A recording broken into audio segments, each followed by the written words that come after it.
Good afternoon. Thank you for joining us. I'm Mike Gunn, Hamilton County Mayor Jim Coppinger's Communications Manager. Today is July 6, 2020. We have three people that are going to speak today. First will be Mayor Jim Coppinger, the Hamilton County Mayor, followed by Dr. Paul Hendricks, the Hamilton County Health Officer, and finally, the Administrator of the Hamilton County Health Department, Becky Barnes.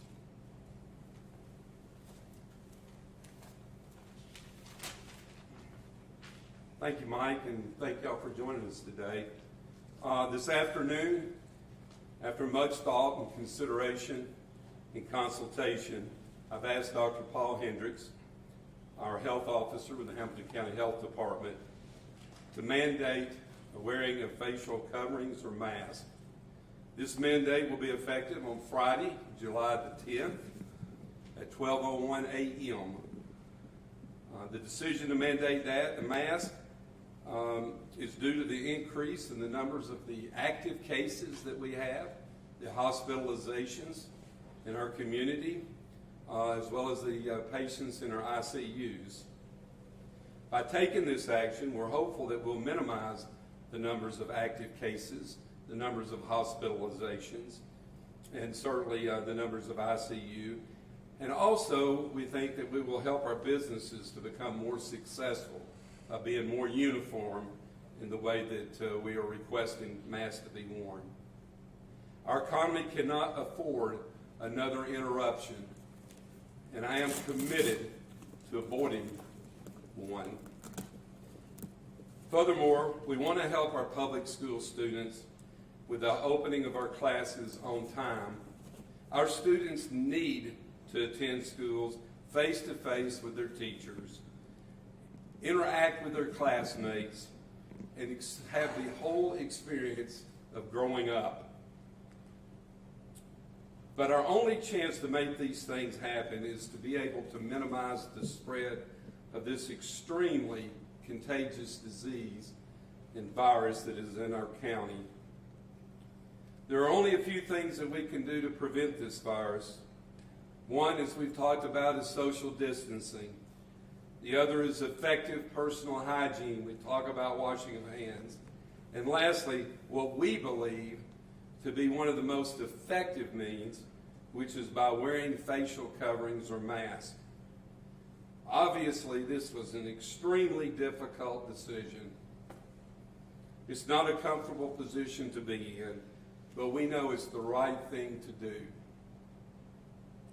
None of us should stand by and allow this horrific virus to continue to spread throughout our county, our cities within our county, our neighborhoods, our next door neighbor, and certainly not our families. Let's protect each other by wearing these face coverings and these masks. This time I'd like to introduce to you Dr. Paul Hendricks.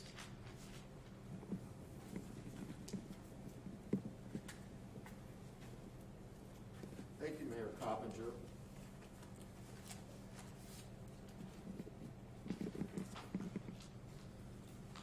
Our country is in the midst of a public health emergency. We're confronted with an enemy which has already killed nearly 130,000 Americans and over 500,000 across the globe. We're seeing cases increase in Hamilton County. More importantly, we're seeing an increase in hospitalizations and have had 5 new deaths in the last week. Multiple scientific studies have shown that masks can significantly reduce the spread of COVID-19 and save lives. Until we have a vaccine which can help to prevent this disease, we're going to have to learn how to live with it. If we want to live in a way that approaches normal, if we want to keep our economy open, and if we want to protect ourselves and each other, especially the most vulnerable, from this virus, we need to do a few simple things. You need to maintain your distance from each other. We need to maintain good hygiene, frequent hand washing, and with frequent washing of the surfaces that we're around. And you need to cover your mouth and nose when you're around others with a facial covering or mask. This is not too much to ask. Thank you very much for listening.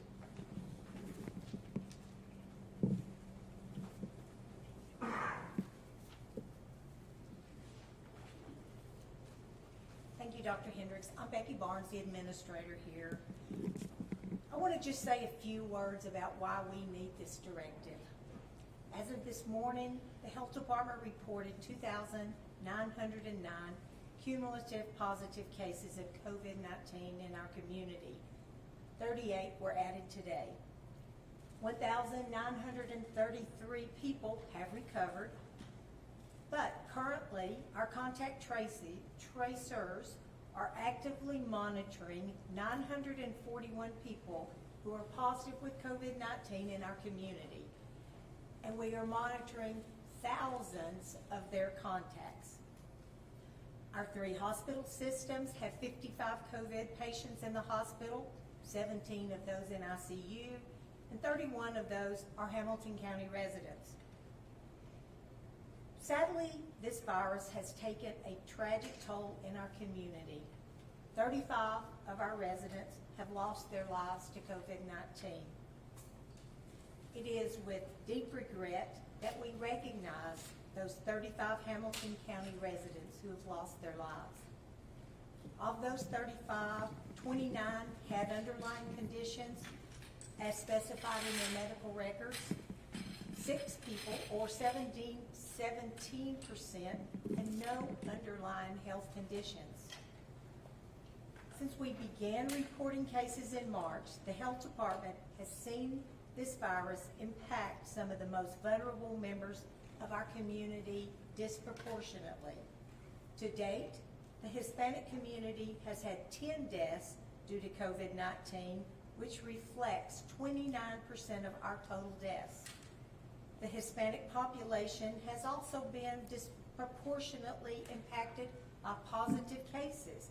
55% of our total number of positive cases are among individuals who identify as Hispanic. Sadly, 2 of our deaths have been children under the age of 10. There is a very real toll that is occurring within our community, but unfortunately, until you have a personal connection with someone impacted by the virus, it's hard to fully understand the consequences. Over the past 2 weeks, we have seen the number of contacts with each positive case increase significantly. This demonstrates the growing number of individuals being affected by COVID-19 in our community. We have also seen events where people are exposing others to COVID-19. These events have intensified. We are seeing an increase in events held where people gather together. Either they do not wear masks or practice social distancing. This has resulted in people unknowingly being exposed to individuals during their infectious period. These events have included graduations, weddings, and the workplace. Even though we urged our citizens to wear masks, the compliance was low. So now that wearing masks is not optional, we hope to see a decrease in the spread. Also, we need to see a continued increase in practicing social distancing and limit your trips outside your home. We have masks available here for free at the Health Department. You can call our hotline, 209-8383. We don't want the availability of masks to be a factor in implementing this directive. Thank you. We'll take any questions now, if anybody has any. We'll start with Bliss for... As of now, what will be the penalty if you don't comply with this new ordinance? How are you going to enforce it, Mayor? You've also said previously that a mask mandate would be virtually impossible to enforce. So now that we have this, how do we do it? Well, what I've said, and I'll ask the county attorney to come up if he would, but what I've said in the past is what I've truly believed, which is if you're going to have a mandate, it has to be something that's enforceable. So we've spent a lot of time making sure that we've covered all of those, and I'll let our legal team explain to you. Thank you, Mr. Mayor. While we're hoping that people will comply, there is a statute that makes it a Class C misdemeanor. Class C misdemeanor is punishable by a $50 fine or up to 30 days incarcerated for anyone that violates a health directive. Chris, have you talked to Sheriff Hammond and the police chiefs in the county to make sure that they're going to actually enforce this? Because, I mean, when we were under stay-at-home orders, basically, there wasn't much enforcement when somebody violated that. So how are you going to ensure that law enforcement enforces this? Well, I had a phone call as recently as a couple hours ago with Sheriff Hammond, and obviously they're on board, but understand the punitive part of this is not what we're looking for. We're looking for compliance, right? And also what we're looking for here is we've heard a lot from the business community that wanted to enforce this, but the reason they didn't enforce it was because their competitors wouldn't, and so they were going to lose business, right? So, like I said earlier, we wanted to make it uniform in that what one was required to do, the other was required to do. And again, we're not wanting to be heavy-handed about the discipline piece of it or the consequences. But I had a phone call with all of the municipalities last week to tell them this was coming. Much to their credit, they were all very cooperative.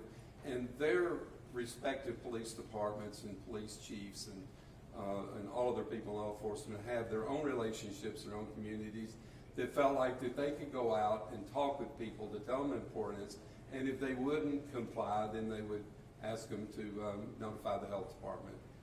So again, we've coordinated this, and we think we're in a good place. But the idea, ladies and gentlemen, is not to have to go out and enforce it whatsoever. Is for people to comply. And if there's people out there that just refuse to comply, that's why we have this directive in place. Meredith. What do you have to say to people who are like, I'm not wearing masks? I'm sorry? What do you have to say to people who are like, I'm not going to wear a mask? Well, what I have to say to them is that there's going to be some places, and you'll see in this directive that the health department's putting forward, there are some places that, in situations where you're exempt.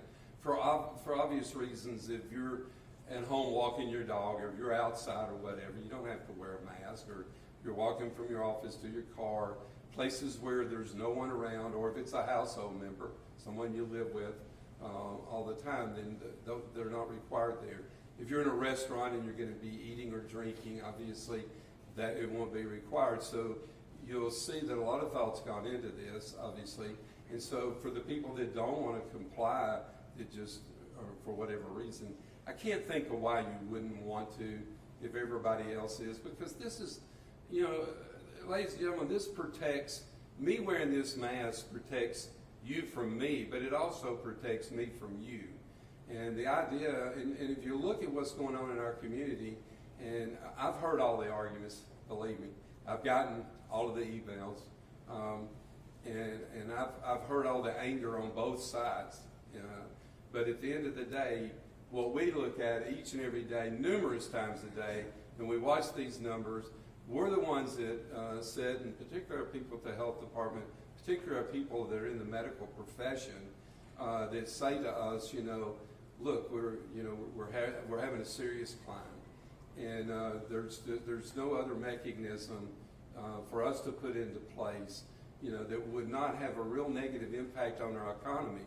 We've got to learn to coexist with this virus. It's going to be here for a long time, and so we've got to learn to coexist. And so we want to have an economy on one hand, so people can continue to work. Good news is our unemployment last month went from 14% down to 10%. So we've seen, the impact it's had on, the negative impact it's had on the economy. We've seen the positive impact by being able to open things up. We want to stay there. And so we're asking the public to help us. And one of the ways that we're helping businesses to stay strong and in this economy is to mandate masks so that it'll be, again, uniform, that it's required on everyone. Because some of the places, a number of these businesses have always wanted to enforce masks. But they didn't, again, they couldn't because their competitors weren't, and they would lose business to their competitors. Liz and Chris and Winston. Mayor Coppinger, we are one of the, this comes after several counties across the state have issued similar mandates. Why are we one of the last to do so here? What made you come to that decision Well, I don't know that we're one of the last, maybe of the big four. I really don't know. I've been in contact with other county mayors, and we were just at a place, again, constantly monitoring the hospitalizations, the active cases, and then, with the schools wanting to start back up, we want to be able to contribute positive in a way that helps them make that decision. So all of the timing was just right to do it now. And again, as you look at what's going on throughout the state, I can assure you that there was no outside influence that made us collectively make this decision. I mean, these are people in the health department and physicians and professionals in healthcare all throughout this county and some throughout this state and even this country that we've been in constant contact with. So the decision, to do it now is a result of a collaboration over many, many weeks of studying and looking at, at our data and seeing if there was any way to slow it down. And so we think at this particular time, it's necessary for us to mandate the mask. And again, I revert back to what I said earlier about the economy and about businesses and helping everyone be successful. And it's a small price to pay. Look, it's annoying for all of us, right? We're not used to it here, but it's a small price to pay for somebody's health, and the safety of them and their families, and also for, the opportunity for people to be able to go back to work and people to be able to patronize the businesses they were used to. Chris, and any of you can take this if you want to, we go into basically stay-at-home orders, we come out, social distance, that doesn't work. We stood here numerous times and listened to the health department say, social distancing, we're not doing enough, we're not doing enough. Now we go to this. Why do we think this is going to work when nothing else has to slow our curve? Yeah, okay, so, and I'll take it, they're welcome to answer, but from where I stand, I'll tell you what the difference is. I mean, as we know, there's only three real serious things that we can do, and we've talked about them, the social distancing and hand washing or good hygiene and then wearing of the mask. The part where you're talking about the order to stay at home, the problem with that, it was, as many of you saw, it was the impact on our economy, the impact it had on individuals as far as, not only losing their jobs, but being isolated socially or whatever. It took a tremendous toll on our community and elsewhere throughout the state and country, whatever. So, we believe, again, it's going to be here for a long time. We couldn't have kept the economy closed forever, right? We were going to have to come out eventually. And people can argue both sides about whether it was too soon or not soon enough. I've heard it both ways. But what we do know is to be able to coexist, that to be able, to mandate a mask, which again, I know there's a lot of people that won't be happy about that, but that is the mechanism that we have to give people a line of defense. And that's what we're all interested in the health department and all the healthcare workers that you talk with. And again, it goes back to businesses. We heard from a tremendous amount of businesses that, wanted to know when or if we were going to do such a mandate. So I think it's going to help businesses. It's going to help the economy. It's going to keep people employed, and hopefully we can move forward. And we're, like the health department said to you, what we want to be able to do is to try to minimize the spread and at the same time take down some of the numbers that we have in hospitalizations and certainly in ICUs and certainly our active cases. And this is just one of the ways that we think that you can do that.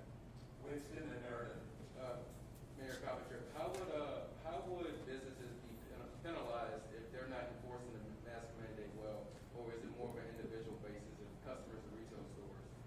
It's both, and the attorney's probably better equipped to answer the question about how they would be impacted. But as it said, I mean, the health department would be able to, and correct me if I'm wrong, issue citations that, at a Class C misdemeanor if law enforcement chose to do so. And again, I don't want to talk a whole lot about, because I hope people and have confidence the overwhelming majority of people are going to comply and it's not going to impact any of them. But, there is consequences in this with from the criminal side of it on Class C misdemeanor, which is a $50 fine, and that would be, for example, if you had a place of business and you walked in and there were, you know, 2 people in there that didn't have the mask on, the business owner could be fined for those 2 people, as well as those 2 people could be fined as well. So we've looked through this, and correct me if I'm wrong, I always like to have the legal person close by, and he's nodding his head yes. We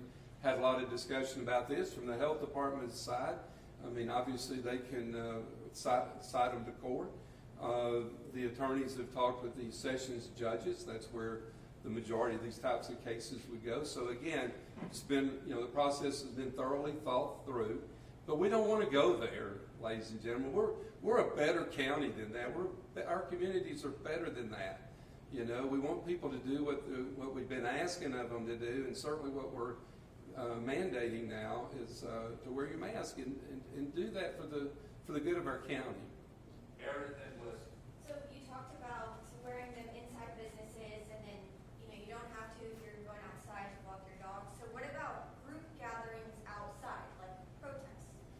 Well, in the health department we can talk that, but you know, we've always said how important social distancing is, and so you know, some of the things that you'll see on the directive is that are exempt as it relates to certain types of gatherings, such as, and we tried to make this flexible enough that would encourage people also to want to participate. For example, we're not in a house of worship. That's up to the leadership in that house of worship. We are not mandating masks in any house of worship. The same thing holds true, and again, thinking about some of the things that we talked about this morning.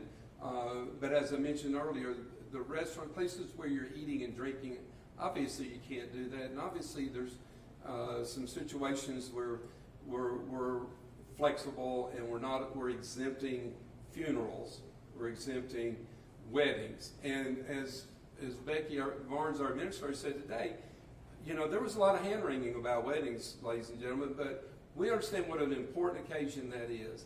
But we also know that people abused that this past week or so, and as a result of that, we're starting to see some positives, quite frankly, come in from that particular event. So although it says, and I can tell you from my personal experience, just because the health department or CDC tells me that it's okay for me to do something, doesn't mean that I'm still not going to be very cautious. So as you read through this directive, you're going to see some exemptions. I mean, obviously the legal team, Dee Hobbs, is here with Reuben Taylor, and Reuben's our head of our legal. We spent, you know, several hours even this morning revamping some of it, again, to try to make it something people would look at and say, okay, this is a really fair directive. You know, what they're basically trying to tell me to do is when you go in a place of business, particularly our not just our large box stores or our grocery stores, you know, you're going to be required to wear a face covering or a mask in these particular facilities. And there's been a lot of outcry from the public wanting this to be mandated for quite some time. How long will this last? And is Good there a question. particular age group that it won't apply to, or certain groups of people? It does not apply to anyone under the age of 12. That's the age group, and it expires on September the Labor Day. That's the week, the 8th. Labor Day is over on the 7th. It will expire on the morning of Tuesday, September the 8th. Mayor has something in first. I have a question for the health department regarding the wedding. Y'all named the bride and groom. How are y'all allowed to do that? How is that not a HIPAA violation? We named the event, not the bride and groom. It was the event. It was the wedding, the place, the date. There were people at the wedding that were positive. We did not name who in particular that was at the wedding, and we would not do that. Chris? Reuben, this is for you, if you would. Can you explain to us how legally this works, where you guys can implement this fine without going through the entire commission or put in place this $50 fine for not wearing a mask? How does that all come about? State law gives the health officer, Dr. Hendricks, the authority to make certain actions for the good of the public health. It's a health department action, not a county commission action. So therefore, the health department, Dr. Hendricks particularly, institutes a proceeding where someone is violating the directive. And then particularly our office will then file the necessary documentation either in sessions or in Chancery Court to get Dr. Hendricks' health directive enforced. So that the health department, the health directive is what implements this, but then how do we implement the fine? Is it under state law with the? The state law provides for, particularly for a Class C misdemeanor, state law gives the parameters of the punishment that's available for that. The court then imposes that based on the circumstances. We're going to take two more, and Bliss and Winston have their hands up, and those are the final two. Bliss. Will Hamilton County Sheriff's Office deputies be required to wear masks, and how will that enforcement go with the city versus the county? Okay.